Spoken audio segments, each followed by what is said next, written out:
नमस्कार दोस्तों, बहुत बहुत स्वागत है आपका अपने यूट्यूब चैनल फ्री स्टडी पर। आज की वीडियो में हम बात करने वाले हैं बीए प्रोग्राम हिस्ट्री का। सॉरी हिस्ट्री नहीं, यहाँ पॉलिटिकल आएगा। यहाँ पर थोड़ा सा मिसप्रिंट हो गया है, यहाँ पे पॉलिटिकल आएगा तो आप देख लेना, ठीक है। तो ये थंबनेल एक्चुअली मैंने रेडी किया था बट अभी मुझे याद आया सडनली, तो यहाँ पॉलिटिकल आएगा। तो हम बात करेंगे बीए प्रोग्राम पॉलिटिकल के एक ऐसे क्वेश्चन के बारे में जिसके चांसेस 100% रहते हैं, पेपर में ये क्वेश्चन आता ही आता है। तो इसमें ना आपको टोटल 4 टाइप के क्वेश्चन आपसे पेपर में पूछ सकता है।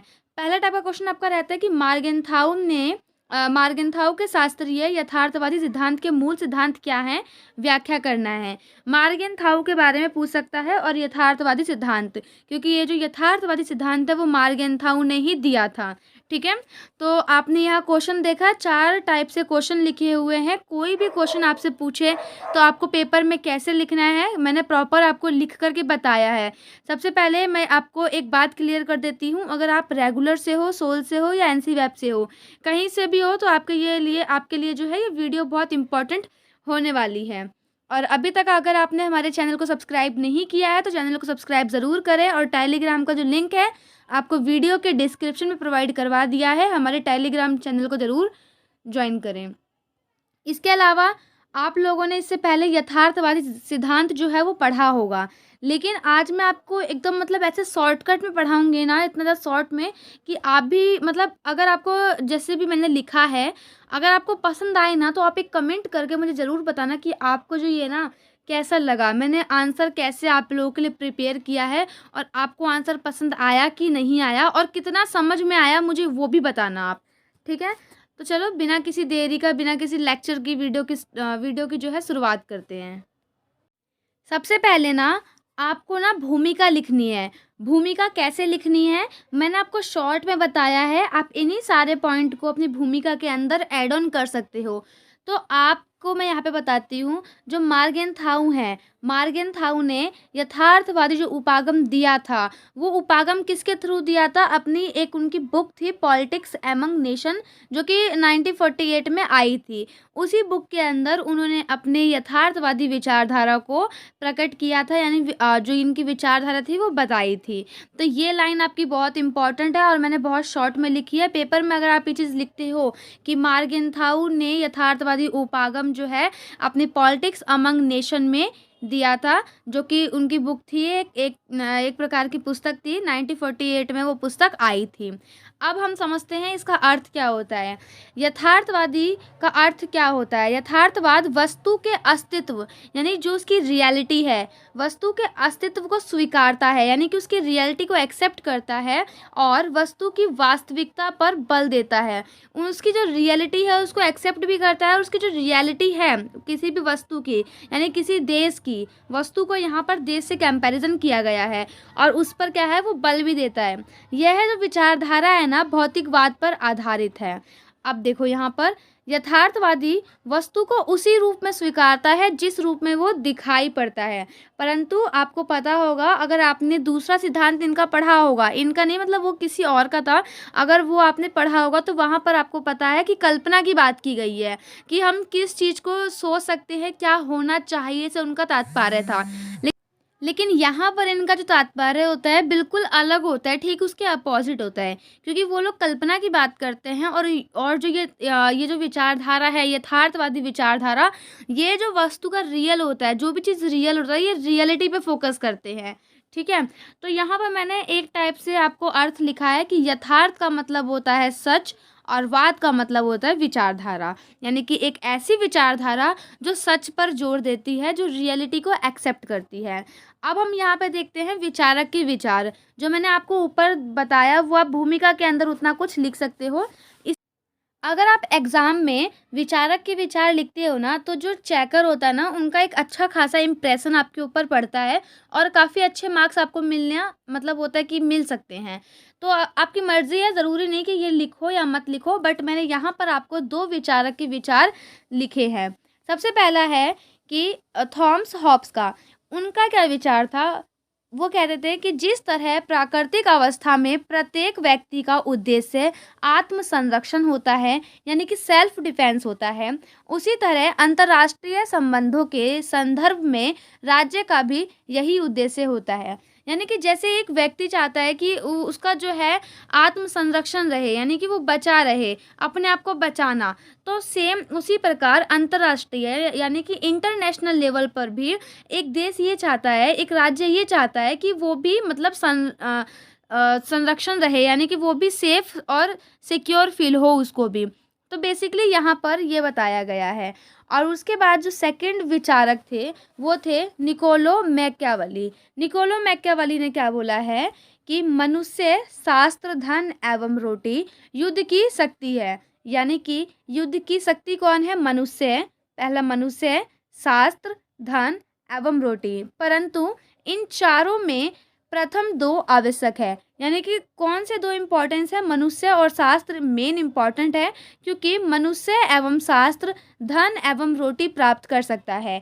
अगर यहाँ पर आपसे ये बोला गया कि मनुष्य और शास्त्र साथ में है, तो ये दोनों मिलकर धन की प्राप्ति कर सकता है और रोटी की भी प्राप्ति कर सकता है। लेकिन धन और रोटी अगर साथ में है तो वो ना ही मनुष्य की प्राप्ति कर पाएगा और ना ही शास्त्र की प्राप्ति कर पाएगा। तो यहीं पे लिखा हुआ है कि परंतु रोटी तथा धन मनुष्य एवं शास्त्र प्राप्त नहीं कर सकते हैं। तो ये किन्होंने बोला था? निकोलो मैकियावेली ने ये बात कही थी। तो ये एक विचारक थे, पॉलिटिक्स विचारक थे, जिनके ये विचार रहे हैं। अब हम यहाँ पे देखते हैं कि ये जो यथार्थवाद था, इसका आधार क्या था, इसका बेस क्या था। सबसे मेन चीज़ है, इसका फोकस जो रहा है ना, शक्ति पर रहा है। किस पे रहा है? शक्ति पर। यानी कि सभी राज्यों के पास, सभी देशों के पास शक्ति होनी चाहिए। क्या होना चाहिए? शक्ति। तो इनका मेन जो आधार है ना, शक्ति पर रहा है कि अगर आप शक्तिशाली रहोगे तो आपको कोई भी सेकंड पर्सन या सेकंड कंट्री आपको कुछ नहीं कह सकती, और युद्ध वगैरह भी होगा तो आप जीत जाओगे। तो बेसिकली आधार आप दो लिख सकते हो, या तो शक्ति को लिख सकते हो या मनुष्य, शास्त्र, धन एवं रोटी। दोनों चीज़ सेम है, क्योंकि अगर ये चारों चीज़ है तो ये युद्ध की शक्ति होता है। और अगर आप सिंपल शक्ति लिखोगे तो वो भी ठीक ही है। आप यहाँ पर लिखोगे यथार्थवाद का आधार शक्ति, और इसको कुछ लाइनों में आप एक्सप्लेन कर सकते हो। अब आपका मेन जो आंसर आता है वो आपसे पूछते हैं हमेशा कि जो मार्गेंथाउ हैं उनके 6 सिद्धांत क्या थे। मैं आपको पहले ही बता रही हूँ कि मैंने यहाँ पर जो लिखा है ना, हो सकता है मेरा ई की मात्रा में या ऊ की मात्रा में गलती हो, क्योंकि हिंदी लिखने में सबको आलस आता है या हिंदी लिखना बहुत लोगों को अच्छा नहीं लगता, और आप में से मैं भी ही हूँ। मुझे भी हिंदी लिखने में कोई इंटरेस्ट नहीं है। मुझे हिंदी मतलब होता है ना कि मात्राओं की गलती होती है। जैसे कि सिद्धांत लिखना था, मैंने पता नहीं यहाँ पे क्या लिख दिया है। मार्गेंथाउ पता नहीं, मुझे नहीं लग रहा है मैंने सही लिखा है कि नहीं लिखा है, मोरगेंथाउ कुछ लिखा है। तो वो चीज़ आप थोड़ा देख लेना। मतलब बेसिकली कहने का मतलब ये है कि मात्राओं पे मत जाना, समझने पे ध्यान देना। तो हमारा जो मेन क्वेश्चन बनता है वो यही बनता है कि जो मार्गेंथाउ थे उनके 6 सिद्धांत के बारे में बताना है। सबसे पहली चीज़ यहाँ पर ना, इनका नाम में ही कन्फ्यूज़न है। कोई इनको मार्गेंथाउ को बोलता है, कोई मॉर्गेंथाउ बोलता है। तो आपको जो सही लगे आप वो लिख सकते हो। तो इस चीज़ के लिए मुझे कमेंट मत करना कि मैम मार्गेंथाउ नाम है, आपने मॉर्गेंथाउ बोला, या जो भी है इस टाइप की कोई कमेंट मत करना, ठीक है? क्योंकि फिर अगर मैं रिप्लाई नहीं करूँगी उस टाइप की कमेंट का तो मुझे भी अच्छा नहीं लगता, क्योंकि मेरी आदत है अगर 100 कमेंट होते हैं ना तो 90% जो है ना कमेंट का रिप्लाई मैं करती ही करती हूँ। और कमेंट तो मैं सारे ही रीड करती हूँ, चाहे वो बैड कमेंट हो चाहे वो गुड कमेंट हो, कमेंट मैं सारे ही रीड करती हूँ। ऐसा एक भी कमेंट नहीं है जो मैंने अभी तक नहीं पढ़ा हो। हाँ, कुछ कुछ चीज़ें हैं जो बच्चे गलत भी पढ़ते हैं, बट मैं पढ़ के इग्नोर कर देती हूँ। जिसका रिप्लाई मुझे लगता है देना सही है मैं उसका रिप्लाई दे देती हूँ, लेकिन हाँ कमेंट मैं सारे ही रीड करती हूँ। तो चलो खैर उस बात को छोड़ो। तो अभी हम यहाँ पे पढ़ते हैं कि जो मार्गेंथाउ थे उनके 6 सिद्धांत क्या रहे हैं। सबसे पहले उनका जो पहला सिद्धांत रहा है वो रहा है कि अंतर्राष्ट्रीय राजनीति यानी कि इंटरनेशनल जो पॉलिटिक्स है वो मानवीय व्यवहार यानी कि ह्यूमन नेचर पर आधारित है। ह्यूमन नेचर यानी हम लोगों पर ही। अब आप यहाँ पे हो, आपका नेचर कैसा है, आपका या मेरा? हम सभी का नेचर वो रहता है कि हमें पैसों की लालसा रहती है। यहाँ पे पैसों को शक्ति से आप कंपेयर कर सकते हो, यानी कि शक्ति की लालसा रहती है, शक्ति का लालच रहता है, साथ ही साथ हम लोग स्वार्थी हैं। अगर मान लो कि आप यहाँ पर हो, ये आप हो, ए पर्सन है, ये आपका दोस्त है, आप इससे दोस्ती क्यों करते हो? क्योंकि आपको भी कोई ना कोई स्वार्थ रहता है। हो सकता है वो बंदा अमीर हो, ज़रूरी नहीं, मेरी बातों को गलत वे में मत लेके जाना प्लीज़, लेकिन मैं बस ऐसे ही बता रही हूँ। हो सकता है वो बंदा अमीर हो सकता है वो शक्तिशाली हो, उसका स्टेटस अच्छा हो, तो हम भी क्या करते हैं, अपने स्टेटस को अच्छा दिखाने के लिए उससे दोस्ती करते हैं। मैं यहाँ पर आपको ये बता रही थी कि मानव का जो व्यवहार होता है ना, वो स्वार्थी होता है और शक्ति की लालसा रहती है। सेम इसी को कंपेयर किया गया है इंटरनेशनल पॉलिटिक्स में। यहाँ पे जो मानव है उसकी तुलना किससे की गई है? एक देश से की गई है। और यहाँ पर मैं आपको एक चीज़ बताती हूँ, हम जो पॉलिटिकल पढ़ते हैं ना, तो हम पॉलिटिकल में देश वर्ड का यूज़ नहीं करते हैं, देश के लिए हम राज्य वर्ड का यूज़ करते हैं। तो यहाँ पर आप अगर कोई भी पर्सन आपको समझाए या कहीं पे भी अगर आपको राज्य लिखा हो, तो उसको स्टेट मत पढ़ना कभी भी। एक राज्य को कंपेयर किया जाता है एक देश से पॉलिटिक्स के अंदर। देश वर्ड का यूज़ आपको दिखेगा, बहुत कम ही देश वर्ड यूज़ होता है, हमेशा राज्य यूज़ होता है, ठीक है। तो यहाँ पर मैंने आपको एक एग्जाम्पल दिया। अब मैं आपको यहाँ पे सेकंड एग्जांपल देती हूँ। सपोज़ करो आप लोग नए नए कॉलेज में आए, अब आप लोग किसी को नहीं जानते हो। यहाँ पे ए पर्सन है, यहाँ पे बहुत सारे बच्चे हैं, किसी को नहीं जानते, लेकिन अब ये भी स्टार्टिंग में इससे बात करता है, इससे करता है, इससे सबसे करेगा। फिर ये भी देखेगा कि कौन सा बच्चा ज़्यादा अच्छा है या कौन सा पढ़ने में इंटेलिजेंट है, ठीक है, या किसके पास, देखो सबकी थिंकिंग अलग अलग होती है, सबकी सोचने की शक्ति अलग है, सबका सब चीज़ अलग होता है। कोई चाहता है कि मैं उससे दोस्ती करूं जो बंदा रिच हो, कोई चाहता है कि मैं उस बंदे से दोस्ती करूं जो बंदा पढ़ाई में काफ़ी अच्छा हो। काफ़ी बच्चे मॉनिटर वगैरह से दोस्ती करते हैं, मॉनिटर वगैरह, ताकि भाई मॉनिटर की होता है चापलूसी वगैरह करना, है ना, तो हमारा नंबर लग जाए या अटेंडेंस लग जाए। तो सबका पॉइंट ऑफ व्यू अलग अलग रहता है। तो मतलब कोई भी पर्सन किसी से जो दोस्ती कर रहा है, दोस्ती क्यों कर रहा है? क्योंकि इसके पीछे उसका कोई रीज़न है, यानी कि वो स्वार्थी है। क्या है? वो स्वार्थी है। सेम इसी टाइप से जब कोई भी देश, चाहे वो भारत हो चाहे वो अमेरिका हो, जब कोई भी देश किसी दूसरे देश के साथ अपना संबंध बनाता है, तो वो क्यों बनाता है? क्योंकि वो स्वार्थी होता है, अपने हित के लिए बनाता है। हो सकता है कि सामने वाले का भी उसमें हित हो, लेकिन वो अगर किसी से दोस्ती कर रहा है तो वो अपने हित के लिए करता है। जैसे मानव स्वार्थी होता है, सेम उसी प्रकार से सभी राज्य अपने अपने लिए स्वार्थी होते हैं। तो सबसे पहला आपका ये सिद्धांत है मार्गेंथाउ ने जो दिया था। आई होप आपको इतना अच्छे से समझ में आया होगा, और जो मैंने आपको चार्ट के थ्रू लिखा है वो आप अपने वर्डों में एक्सप्लेन कर पाओगे। दूसरा देख लेते हैं। दूसरा यहाँ पे ये है कि राष्ट्रहित को शक्ति के रूप में परिभाषित किया गया है। अब राष्ट्रहित क्या होता है? एक राष्ट्रहित जो है ना, वो सभी के लिए सेम नहीं होते हैं, ये आप आएगा आगे मैं बताऊंगी। सबसे पहले हम समझते हैं राष्ट्रहित होता क्या है।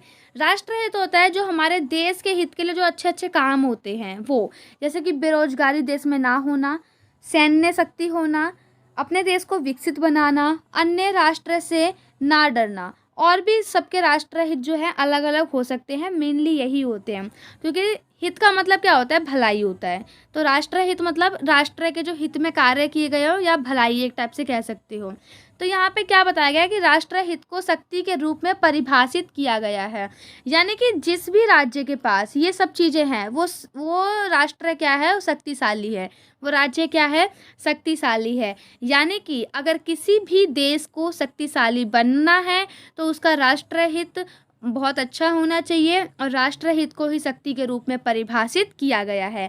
यानी कि उनके देश में, उनके राज्य में बेरोजगारी ना हो, सैन्य शक्ति काफ़ी अच्छी हो, देश विकसित हो, और अन्य राष्ट्रों से वो ना डरे, हथियार वगैरह सब कुछ उसके पास बहुत ज़्यादा अच्छा हो। तो यानी कि अगर ये सब चीज़ें उसके पास है तो देश में राष्ट्रहित है, और राष्ट्रहित है तो यानी उस देश के पास शक्ति है। तो इसीलिए राष्ट्रहित को शक्ति के रूप में परिभाषित किया गया है। मैं आपको बार बार इसलिए समझा रही हूँ ना इन सब लाइनों को, क्योंकि ये पेपर जो है ना, ये जो क्वेश्चन है ना, पेपर में आता ही आता है, और मैं आपको 100% गारंटी दे रही हूँ कि ये आपका क्वेश्चन जो है पेपर में आएगा ही आएगा। अगर 1% होता भी है कि नहीं आए, लेकिन 99% चांसेस हैं कि आपसे ये क्वेश्चन पूछेगा ही पूछेगा। इसलिए मैं इस पर बहुत ज़्यादा ध्यान दी हूँ क्वेश्चन पे, इसलिए मैंने बहुत अच्छे से कोशिश कर रही हूँ कि आपको बहुत अच्छे से ये समझ में आए। अब देखो, दो हमने पढ़ लिए, आई होप आपको दोनों समझ में आए होंगे। पहला मानव व्यवहार था, दूसरा राष्ट्रहित जो है वो शक्ति के रूप में उन्होंने बताया है। तीसरा ये है कि जो राष्ट्रहित है वो परिवर्तनीय होते हैं, यानी कि वो चेंज होते हैं। किसी का जो राष्ट्रहित है ना, वो एक टाइम तक सेम नहीं रहता है। समय के अनुसार, परिस्थिति के अनुसार, सिचुएशन के अनुसार सभी के राष्ट्रहित जो है वो बदलते रहते हैं। अब हम इसको एक एग्जाम्पल से समझते हैं। अगर हम बात करें अपने ही देश भारत की, तो आपको ज़्यादा अच्छे से समझ में आएगा, इसलिए मैंने भारत का एग्जाम्पल लिया है। अगर हम बात करें अपने देश भारत की, तो 1991 से पहले भारत के जो संबंध थे वो किसके साथ ज़्यादा अच्छे थे? यूएसएसआर यानी कि सोवियत संघ, जिसमें रूस सबसे ज़्यादा शक्तिशाली हुआ करता था। तो 1991 से पहले हमारे जो संबंध थे वो यूएसएसआर के साथ काफ़ी अच्छे थे, काफ़ी नज़दीकियाँ थीं यूएसएसआर में और भारत में। क्यों? क्या कारण था शक्तिशाली बनना? भारत भी चाहता था कि जैसे सोवियत संघ शक्तिशाली है, सेम हम भी शक्तिशाली बने। तो जब इन दोनों के बीच में दोस्ती हुई, तो भारत का यहाँ पे राष्ट्रहित क्या हुआ था? भारत का राष्ट्रहित क्या है यहाँ पर कि वो भी शक्तिशाली बनना चाहता है। बट ये है 1991 से पहले की बात। आपको पता है कि 1991 में क्या हुआ था? यूएसएसआर धीरे धीरे ख़त्म होने लग गया था। उसके बाद क्या हुआ? उसी बीच में यूएसए जो है वो डेवलप हो गया था, विकसित कंट्री हो गई थी, है ना। तो 1991 के बाद तब भारत का क्या हुआ? भारत ने यूएसए के संग अपनी नज़दीकियों को बढ़ाया, अपने जो रिलेशन को है, संबंध को है, काफ़ी अच्छा किया। क्यों किया? क्योंकि यहाँ पर भारत का राष्ट्रहित क्या है? भारत का यहाँ पर राष्ट्रहित है विकसित होना। किसकी तरह? यूएसए के तरह। तो यहाँ पर बेसिकली आपको यही समझाया गया है कि राष्ट्रहित सभी के लिए सेम नहीं होते, ये समय के अनुसार चेंज होते रहते हैं, जैसे कि भारत ने भी चेंज किए। भारत का राष्ट्रहित पहले क्या था? शक्तिशाली बनना था, वो शक्तिशाली बना 1991 में। उसके बाद उसका क्या हुआ? हमारा राष्ट्रहित चेंज हुआ। हमने भी चाहा कि क्यों ना हम अमेरिका की तरह एक विकसित कंट्री बने, तो हम भी क्या हुए? एक विकसित कंट्री की तरफ बढ़े। एक विकसित कंट्री से हमने फ्रेंडशिप की ताकि हम भी जो है उनकी तरह विकसित बन पाएँ। आई होप आपको समझ में आया होगा। अब यहाँ पर दूसरा एग्जाम्पल देख लेते हैं। देखो, भारत और इजराइल दो ऐसी कंट्रियाँ हैं जो आतंकवाद से ज़्यादा ही दुखी रहती हैं, है ना। क्योंकि आए दिन आपको पता है कि भारत में आतंकवाद, तो सेम ऐसा इजराइल के साथ भी होता था। तो भारत ने क्या किया? इजराइल से दोस्ती करी। क्यों करी? क्योंकि इजराइल के पास ना इतनी अच्छी स्ट्रैटेजी है आतंकवाद से लड़ने के लिए। तो उसी स्ट्रैटेजी के चक्कर में भारत ने इजराइल से दोस्ती करी थी, ठीक है। यानी आतंकवाद, क्योंकि ये भी आतंकवाद से परेशान है, ये भी। तो इन्होंने सोचा कि क्यों ना हम दोनों ही मिलकर आतंकवाद के खिलाफ जो है सही से युद्ध करें, या जो भी है आतंकवाद को ख़त्म करें। तो भारत का राष्ट्रहित यहाँ पे क्या हुआ? चेंज हुआ, है ना। तो यही चीज़ें हैं कि राष्ट्रहित सभी देशों के लिए सेम नहीं होता, सभी का अलग अलग होता है। यहाँ पे हमने इंडिया का एग्जांपल इसलिए लिया है क्योंकि हम इंडियन हैं, इसीलिए, और आपको ज़्यादा अच्छे से क्लियर होता है, क्लैरिफाई होता है, इसीलिए मैंने आपको इंडिया का एग्जांपल लेके एक्सप्लेन किया है। चौथा देख लेते हैं। चौथा, आप हेडिंग बाद में समझना, पहले आप ये समझो यहाँ पे लिखा क्या है। लिखा है कि राष्ट्रहित का कोई अर्थ नहीं होता, प्रत्येक राष्ट्र के अलग अलग राष्ट्रहित होते हैं। सबसे पहले हमने राष्ट्रहित को शक्ति के उसमें पढ़ा कि राष्ट्रहित है तो शक्ति है। फिर हमने पढ़ा कि जो राष्ट्रहित है वो चेंज होते रहते हैं। अब हम यहाँ पे पढ़ रहे हैं कि राष्ट्रहित का अर्थ जो है ना वो अलग अलग होता है। सभी राष्ट्र के लिए राष्ट्रहित का अलग अलग अर्थ होता है। तो यहाँ पर एक बात आई कि भाई राष्ट्रहित कौन तय करेगा कि कौन से देश के लिए क्या राष्ट्रहित होना चाहिए, है ना। ये तो हमें भी नहीं पता कि इंडिया का राष्ट्रहित क्या है या अमेरिका का राष्ट्रहित क्या है। तो इसी पे मार्गेनथाउ ने बोला कि विवेक यानी कि बुद्धि जो है, बुद्धि के अनुसार ही सबका राष्ट्रहित अलग अलग रहेगा। डिपेंड करता है कि जो वहाँ का लीडर है उसकी बुद्धि क्या है, उनका विवेक क्या है, वो किसको राष्ट्रहित मानते हैं। तो यहाँ पर यानी कि जो विवेक है, विवेक अंतर्राष्ट्रीय संबंध आप ऐसे लिख सकते हो, या इसको कैसे लिखना है वो मैं आपको लास्ट टाइम बताऊंगी कि आप इस पॉइंट को कैसे लिख सकते हो। तो बेसिकली जब मार्केनथाउ से पूछा गया था कि कौन तय करेगा कि किस देश के लिए कौन सी चीज़ सही है या कौन से देश के लिए क्या राष्ट्रहित होना चाहिए, क्योंकि सभी का अलग अलग है। तो उन्होंने बोला कि विवेक तय करेगा, ये उस मनुष्य का विवेक यानी कि उस राष्ट्र का विवेक तय करेगा कि उसके लिए क्या राष्ट्रहित है अंतर्राष्ट्रीय लेवल पर, यानी कि इंटरनेशनल पॉलिटिक्स में, पॉलिटिकल में उनका जो विवेक है वो तय करेगा कि उनके लिए क्या अच्छा है, क्या उनके राष्ट्र के लिए क्या चीज़ें अच्छी है और क्या चीज़ें बुरी है।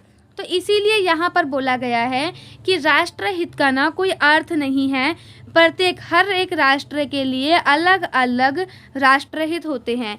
जैसे कि अभी हम बात करें अमेरिका की और भारत की, तो आपको पता है अमेरिका और भारत इन दोनों के बीच में संबंध है।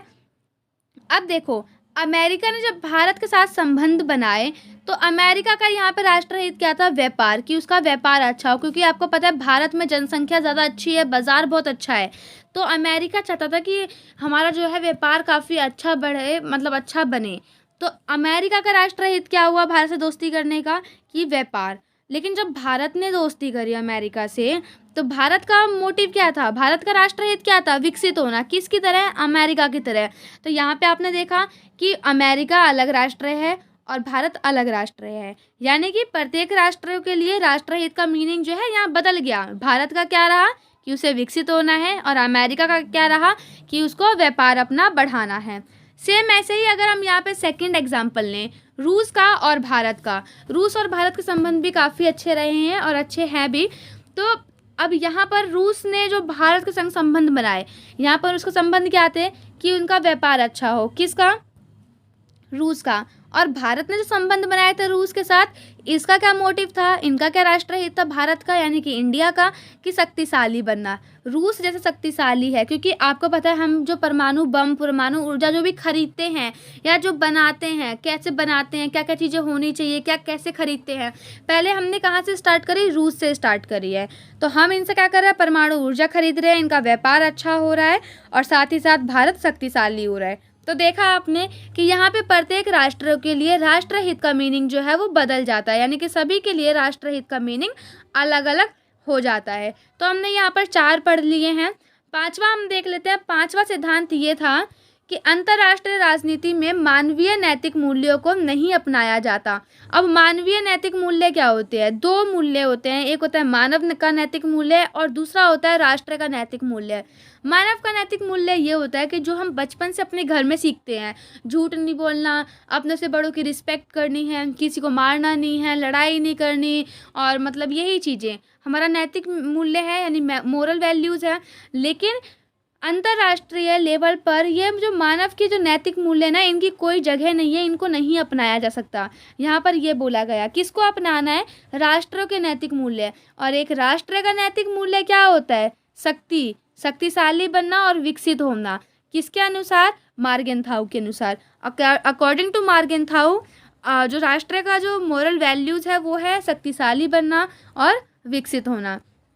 अब हम यहाँ पे 6 पॉइंट देख लेते हैं कि अंतर्राष्ट्रीय राजनीति की अपनी स्वायत्ता होती है, यानी कि अंतर्राष्ट्रीय जो राजनीति है ना वो मतलब फ्री है, किसी का उस मतलब स्वतंत्र है। स्वायत्ता का मतलब होता है स्वतंत्र, क्या, स्वतंत्र, यानी कि जो राजनीति है, इंटरनेशनल जो राजनीति है ना वो अपने अपने लेवल पर स्वतंत्र है, कोई किसी के अंडर में नहीं है। जैसे कि अगर हम बात करें, यहाँ पे मैं आपको एक एग्जांपल देती हूँ।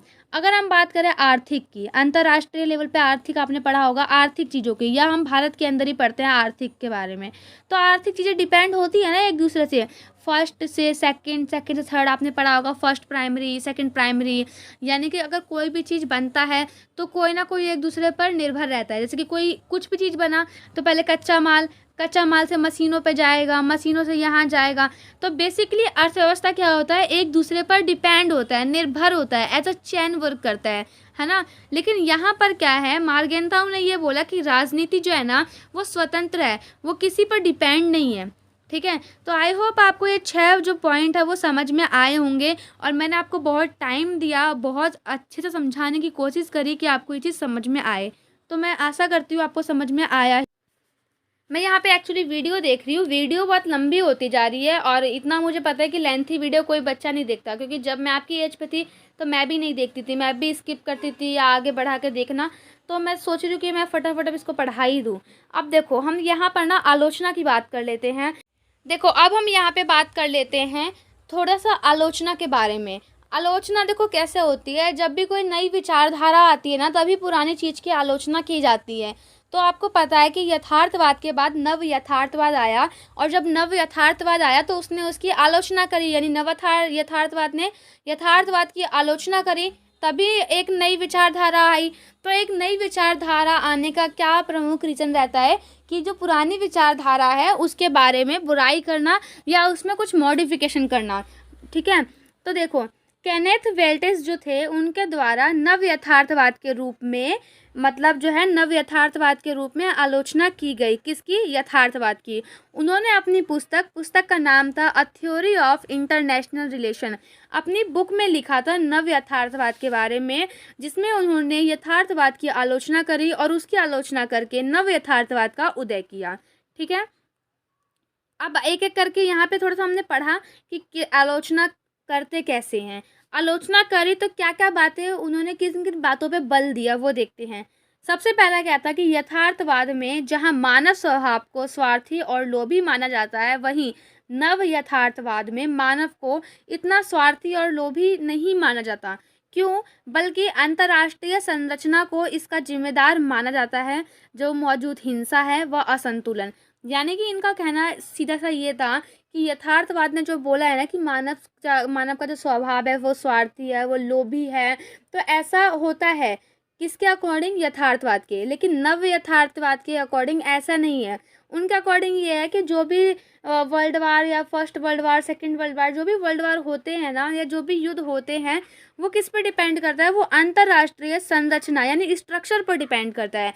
हमारे देश में जो मौजूद हिंसा है, असंतुलन है, उस पर डिपेंड करता है। यानी कि इन्होंने बेसिकली यहाँ पर मानव स्वार्थ को हटा करके अंतर्राष्ट्रीय संरचना पर बल दिया है और ये बताया है कि अंतर्राष्ट्रीय संरचना इस सभी का जिम्मेदार होता है।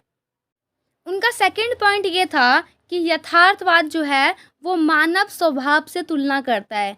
किसकी? एक राष्ट्र की। जो बेसिकली फर्स्ट पॉइंट में लिखा हुआ है ना, उसी को यहाँ पर शॉर्टकट में लिखा हुआ है कि जो मानव स्वभाव की जो तुलना होती है किससे हुई है? एक राज्य से, यानी कि एक राष्ट्र से जो तुलना की गई है मानव स्वभाव की, किसमें? यथार्थवाद में। तो नव यथार्थवाद में अंतर्राष्ट्रीय संरचना से उसकी तुलना की गई है, यानी मानव स्वभाव को हटा करके अंतर्राष्ट्रीय संरचना ने मानव स्वभाव की जगह ली है नव यथार्थवाद में। ठीक है, और परंतु दोनों ही शक्तिशाली और शक्ति को महत्व देते हैं। देखो कॉमन क्या है और इनमें डिफरेंस क्या है? डिफरेंस ये है कि यथार्थवाद कहते हैं कि मानव स्वभाव जो है वही मतलब मानव स्वभाव जो है, जैसा मानव का स्वभाव रहता है वैसे ही एक राष्ट्र का स्वभाव रहता है। लेकिन नव यथार्थवाद ने क्या बोला है कि नहीं, अंतर्राष्ट्रीय संरचना जो अंतर्राष्ट्रीय संरचना है ना, अंतर्राष्ट्रीय जो स्ट्रक्चर है, इंटरनेशनल जो स्ट्रक्चर है, वो डिपेंड करता है कि एक देश का नेचर क्या होता है। ठीक है, और लेकिन ये चीज़ दोनों में अलग हुई, डिफरेंस हुई, लेकिन दोनों ने ही क्या करा है? शक्ति को महत्व दिया है। दोनों ने बोला है कि एक देश के लिए शक्ति का होना बहुत ज़रूरी है। अगर उसके पास शक्ति है तो वो एक मतलब अच्छा उसके पास राष्ट्रहित है और वो शक्तिशाली देश है। अब चौथा यहाँ पर है परंपरागत आलोचना। परंपरागत आलोचना में देख लेते हैं, सत्ता और राष्ट्रहित को प्राप्त करने के लिए सैन्य बल पर अधिक बल दिया है। देखो यहाँ पर और मैंने ऐसे लिखा है, आप मत लिखना, वो मैंने मतलब मुझे हिंदी में थोड़ा सा प्रॉब्लम रहता है तो मैंने बीच में इंग्लिश के वर्ड यूज़ कर दिए हैं, लेकिन आप मत करना। ठीक है, तो यहाँ पर अगर हम परंपरागत आलोचना देखें ना, तो इसकी एक आलोचना ये भी रही है कि यथार्थवाद ने सिर्फ और सिर्फ सैन्य बल यानी शक्ति पर जोर दिया है, शक्ति पर, हिंसा पर, सैन्य बल पर ही जोर दिया है। किसने? राष्ट्रवाद ने। लेकिन अगर हम देखें, किसकी बात देखें? नव यथार्थवाद की, तो नव यथार्थवाद ये कहते हैं कि ये जो यथार्थवादी उपागम है, इन्होंने सिर्फ सैन्य बल पर जोर दिया है, इन्होंने कभी फ्रेंडशिप पर जोर ही नहीं दिया। सपोज करो आप हो, आपका नाम अमन है, आपके फ्रेंड का नाम रमन है, अगर इन दोनों में आपस में लड़ाई हो रही है तो या तो हो सकता है कि मारपीट हो जाए, जैसे कि आजकल के लड़कों में होता है मारपीट, ये वो, तुरंत भाई बंदे बुला लिए, उसने फ़ोन करके अपने बंदे बुलाए, उसने फ़ोन करके अपने बंदे बुलाए, या तो ये हो सकता है ना। तो ये बंदेबाजी का जो है मतलब एग्जाम्पल दे रही हूँ मैं, तो ये किसने बताया है? यथार्थवाद में। लेकिन नव यथार्थवाद में ये बोला गया कि भाई तुम बंदे बुलाने से अच्छा है ना कि दोस्ती कर लो आप दोनों आपस में, जो भी आपका प्रॉब्लम है आपस में सॉर्ट आउट कर लो। और काफ़ी टाइम अगर आपने देखा होगा तो काफ़ी लड़ाइयों में यही होता है। आखिरकार जो लड़ाइयाँ होती हैं लड़कों की, सपोज़ करो ये ए है, ये बी है, इसने अपने बंदे बुलाए बहुत सारे, इसने अपने बंदे बुलाए बहुत सारे। इन दोनों में क्या कॉमन होता है ए और बी में, कि इसके कुछ बंदे जो है ना इनके बंदे को जानते हैं, तो बोलते हैं भाई छोड़ यार, दोस्ती कर लेते हैं, अपना थोड़ी लड़ेंगे, हम दोनों थोड़ी लड़ेंगे। तो क्या होता है फिर ए और बी में दोस्ती हो जाती है। काफ़ी टाइम ऐसा कॉमन रहा है लड़कों में लड़ाइयों में। तो बेसिकली यही बोला गया कि यथार्थवाद ने सिर्फ और सिर्फ सैन्य बल पर जोर दिया है, और जो ये हैं नव यथार्थवाद, इन्होंने क्या फ्रेंडशिप पर जोर दिया है। तो फ्रेंडशिप पर जोर किसने नहीं दिया? यथार्थवाद ने फ्रेंडशिप पर जोर नहीं दिया। उसने ये नहीं बोला कि भाई दोस्ती कर लो और मुद्दे को ख़त्म करो, युद्ध मत करो। नहीं, अगर युद्ध करा है तो तुम भी युद्ध करो। तो ये चीज़ उसका जो है आलोचना में आएगा। उसके बाद 5वां पॉइंट है कि सत्ता, स्वार्थ तथा राज्यों की भूमिका पर ही जोर दिया है। यानी कि यथार्थवाद ने सिर्फ और सिर्फ सत्ता, शक्ति, स्वार्थ और राज्यों की भूमिका पर ही जोर दिया है। इसके अलावा उन्होंने फ्रेंडशिप वगैरह पर कोई भी जोर नहीं दिया। तो यहाँ पर आप इसकी ऐसे आलोचना कर सकते हो। लास्ट में लिखना होता है आपको निष्कर्ष, लास्ट में आप निष्कर्ष लिख सकते हो। बेसिकली मैंने आपको पूरा यथार्थवाद ही पढ़ा दिया है। यथार्थवाद क्या है, उसकी विचारधारा क्या थी, विचारक के विचार, आधार, 6 सिद्धांतों की आलोचना और निष्कर्ष। तो आई होप आपको वीडियो पसंद आई होगी। यहाँ पे मैंने शॉर्टकट में लिख दिया कि पहले आपको भूमिका लिखनी है, फिर विचारक के विचार लिखने हैं, आधार लिखना है, 6 सिद्धांत लिखने हैं एग्जाम्पल के साथ जो मैंने आपको दिए हैं, और देन आपको लास्ट में निष्कर्ष लिखना है। तो वीडियो कैसी लगी ये कमेंट करके ज़रूर बताना। मिलते हैं नेक्स्ट वीडियो में, तब तक के लिए जय हिंद, जय भारत।